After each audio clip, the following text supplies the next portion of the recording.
अक्सर हमने हमेशा यही पढ़ा और सुना है कि जिन्नातों का साया बहुत खतरनाक होता है। पर ये कहानी है एक जिन्नात की पाक सच्ची मोहब्बत की। ये कहानी है आबिद की, जो अल्लाह का एक नेक बंदा है। हाल ही में आबिद ने अपनी सिविल इंजीनियरिंग की पढ़ाई पूरी कर ली और अब पेशे से आबिद मियाँ आर्किटेक्चर है। आज उनका 25वां जन्मदिन है। उनका निकाह भी आज ही के दिन उनकी बचपन की दोस्त शाजिया के साथ कर दी जाती है। शाजिया बहुत खुश रहती है और हो भी क्यों ना, उसके वालिद बचपन में ही गुजर गए थे। उसके बाद आबिद के वालिदैन ने ही उसकी जिम्मेदारी ली और फिर आबिद उनके बचपन का प्यार भी है। घर वालों की मर्जी से अगले जुम्मेरात के दिन उनकी सगाई पक्की कर दी जाती है। रमज़ान के पाक महीने का महीना चल रहा है। इसी बीच अचानक से आबिद को एक बहुत बड़ा कॉन्ट्रैक्ट मिलता है, फार्म हाउस का। उसी सिलसिले की मीटिंग के लिए आबिद को ख्वाजा गरीब नवाज के शहर अजमेर जाना होता है। हालांकि आबिद रोजे से होते हैं, पर उन्हें जाना ही पड़ा। शाजिया: आबिद, जल्दी लौटिएगा, हमें आपका इंतज़ार रहेगा। आबिद: हाँ शाजिया, और अगली बार अपनी बेगम को अपने साथ ही ले चलूँगा ताकि आपको हमारा यूं तन्हाइयों में इंतज़ार ना करना पड़े। शाजिया शर्माते हुए कहती है, आप भी ना, अब जाइए, आपकी फ़्लाइट का समय हो रहा है। और रोज़ा खोलिए तो हमें इत्तला कर दीजिएगा, हम भी आपके खाने के बाद खाएंगे। आबिद: हाँ, हमारी होने वाली बेगम ज़रूर इत्तला कर दूंगा। अल्लाह हाफिज। आबिद दिल्ली से अजमेर के लिए रवाना हो जाते हैं। 2 घंटे बाद वे अजमेर पहुंचने पर मीटिंग अटेंड करने के बाद ख्वाजा गरीब नवाज सरकारी हिंद की दरगाह जाते हैं और फिर नमाज वहीं पूरी करके अपना रोज़ा खोलते हैं।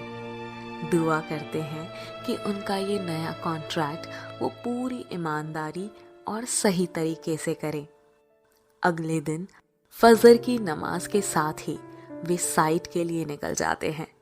पूरी साइट का मुआयना करने के बाद मजदूरों को काम देते हैं। तभी उनकी निगाह घड़ी की ओर जाती है, तो वे सोचते हैं कि नमाज के लिए तो यहाँ पास में कोई मस्जिद ही नहीं है, पर नमाज तो अदा करनी ही है। फिर वे साइट के पास ही सड़क के किनारे साफ जगह देखकर वो अपनी रुमाल बिछाकर नमाज पढ़ने लगते हैं। जैसे ही वो आंखें खोलते हैं, उनकी आंखें खुली रह जाती है। सामने से एक लड़की आ रही थी, नकाब में, जिसके पीछे से ट्रक बस उसे ठोकने ही वाली थी, पर उनका ध्यान ही नहीं था। आबिद उन्हें बचाने के लिए दौड़ते हुए आ जाते हैं। जैसे ही ट्रक उस लड़की के करीब आती है, आबिद दौड़ता हुआ उसे दूसरी तरफ खींचता है और एक्सीडेंट होने से उस लड़की की जान बचा लेता है। आबिद: माफ़ करिएगा मोहतरमा, पर आपका ध्यान कहाँ था? अल्लाह का शुक्र है कि हमारी नमाज हो गई थी और हमारी निगाह उस ट्रक पर पड़ी, वरना इस रमज़ान के महीने में आज क़यामत हो जाती। खैर, आप ठीक हैं? आपका नाम? उसके बाद उस लड़की को चक्कर आ जाता है। आबिद उसे सहारा देता है और लेबर से पानी मंगवाकर मुंह पर छिड़कता है, जिससे उसे कुछ देर में होश आ जाता है। जैसे ही आबिद उसे पानी पिलाता है, वो मना कर देती है, हमारा रोज़ा है, हम पानी नहीं पी सकते, माफ़ करिएगा, हमें पता नहीं था। हमारा नाम रहमीन है, हम यहीं पास की बस्ती में रहते हैं। धूप की वजह से चक्कर आ गया और हम खुद को संभाल नहीं पाए, माफ़ करिएगा, हमारी वजह से आपको तकलीफ़ उठानी पड़ी। शुक्रिया हमारी जान बचाने के लिए। या अल्लाह, आपके सर से तो खून निकल रहा है। आबिद: हाँ, वो खंबे से टकरा गया। आपको बचाते हुए मामूली सा जख्म है, ठीक हो जाएगा, बेफिक्र रहिए। रहमीन, जी आपने हमारी जान बचाई है, हमें शुक्रिया अदा करने का मौका तो दीजिए। आबिद, अरे नहीं, ऐसी कोई बात नहीं है। रहमीन, क्या आज शाम आप हमारे साथ रोजा खोल सकते हैं? मना मत करिएगा।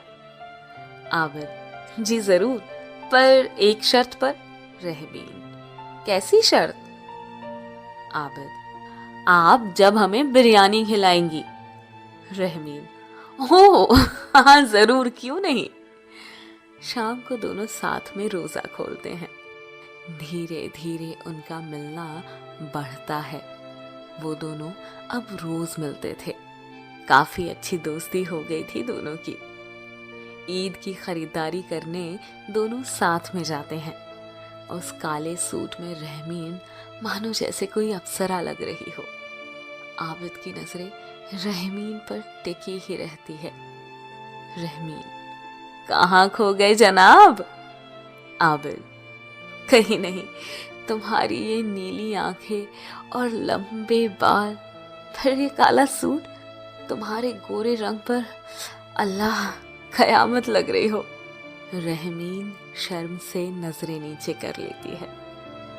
आबिद, ये ब्लैक सूट पैक कर दीजिए। अच्छा रहमीन, मैं घर जा रहा हूँ, 10-15 दिन बाद लौटूंगा। रहमीन उदास हो जाती है। उसी समय आबिद की अम्मी का फोन आता है।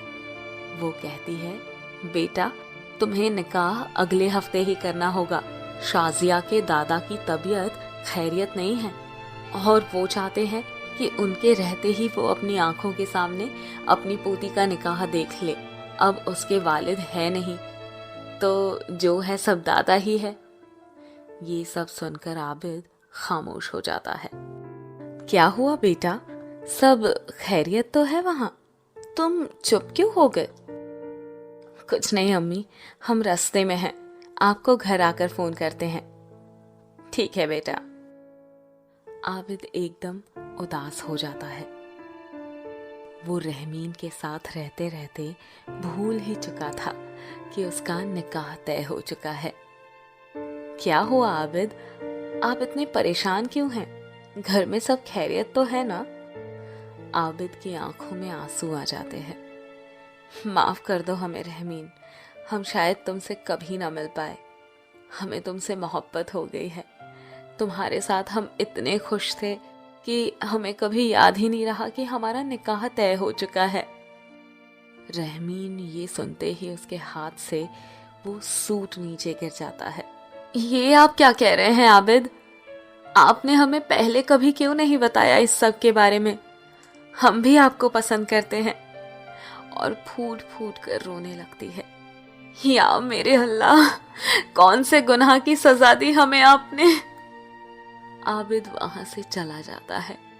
अगले दिन अम्मी को फोन करके इत्तला करता है कि वो शाम तक घर आ जाएगा। घर पहुंचने पर सब बाहर ही खड़े होकर आबिद का इंतजार कर रहे थे, खुशी से। जैसे ही वो गाड़ी से उतरकर घर की ओर बढ़ा, सब हैरान हो गए। सबके होश उड़ गए थे, चेहरे का रंग उतर गया था। ऐसा भी क्या हुआ जो आबिद के आने से घर में सबके होश उड़ गए?